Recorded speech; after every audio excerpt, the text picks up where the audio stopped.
السلام علیکم ورحمۃ اللہ وبرکاتہ ناظرین، آج 12 مئی 2026 بروز منگل ہے۔ دوستو، اس وقت کی سب سے بڑی اور افسوسناک خبر سے آپ لوگوں کو باخبر کر رہے ہیں۔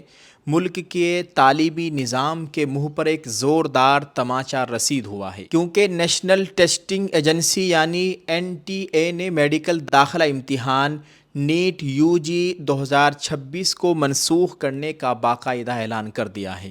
یہ خبر سنتے ہی لاکھوں طلباء اور ان کے والدین کے پیروں تلے سے زمین نکل گئی ہے۔ یہ محض ایک امتحان کی منسوخی نہیں ہے، بلکہ 23 لاکھ سے زائد نوجوانوں کے خوابوں کا جنازہ نکالا گیا ہے۔ ان کے خون پسینے کی محنت کو پیپر لیک مافیا کے حوالے کر دیا گیا ہے۔ Social media platform X پر NTA نے جس طرح سے مانا ہے کہ بے ضابطگیاں ہوئی ہے، وہ اس ملک کے امتحانی نظام کی ساکھ پر ایک بدترین داغ ہے۔ ہم یہاں حکومت سے اور اقتدار کے ایوانوں میں بیٹھے ذمہ داروں سے سیدھا سوال کرتے ہیں کہ آخر کب تک ہندوستان کا ہونہار طالب علم اس بدعنوان سسٹم کی بھیٹ چڑھتا رہے گا؟ یہ کوئی پہلا واقعہ نہیں ہے۔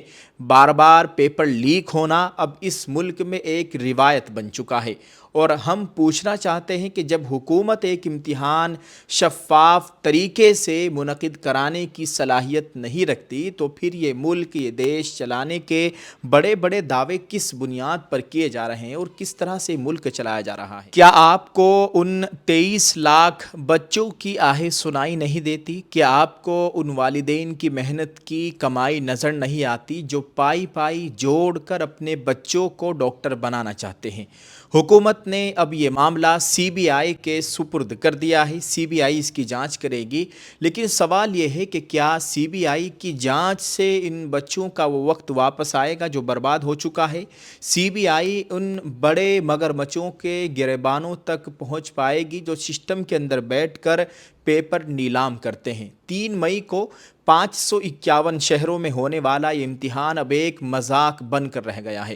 NTA کہتا ہے کہ شفافیت برقرار رکھنے کے لیے یہ فیصلہ لیا گیا ہے، لیکن صاحب، شفافیت تو تب ہوتی جب پرچہ لیک ہی نہ ہوتا۔ یہ انتظامیہ کی مجرمانہ غفلت ہے، یہ ایک قومی نقصان ہے جس کی تلافی محض دوبارہ امتحان لینے سے نہیں ہو سکتی۔ آج یہ ملک ان تمام لاکھوں طلباء کے ساتھ کھڑا ہے اور حکومت سے مطالبہ کرتا ہے کہ اب صرف جانچ نہیں بلکہ سخت ترین کارروائی ہونی چاہیے، تاکہ دوبارہ کسی کی ہمت نہ ہو سکے کہ وہ ہمارے ملک کے مستقبل کے ساتھ ایسا گھناؤنا کھلواڑ کر سکے۔ دوبارہ امتحان کب ہوگا، اس کا فیصلہ آنے والے دنوں میں ہوگا، لیکن آج اعتماد ٹوٹ چکا ہے۔ آپ کا اس نظام کے بارے میں کیا خیال ہے؟ ہمیں کمنٹ میں ضرور بتائیے گا، اور اس خبر کے تعلق سے آپ کیا کہنا چاہیں گے؟ ویڈیو کے کمنٹ میں اپنی رائے ضرور پیش کریں، اس ویڈیو کو شیئر کرتے جائیں۔ دعا ہے اللہ تعالی ہم سب کے حال پر رحم فرمائے، ہمارے ملک میں امن و امان کی صورتحال قائم فرمائے، ہمارے ملک کی حفاظت فرمائے، آمین۔ السلام علیکم ورحمۃ اللہ وبرکاتہ۔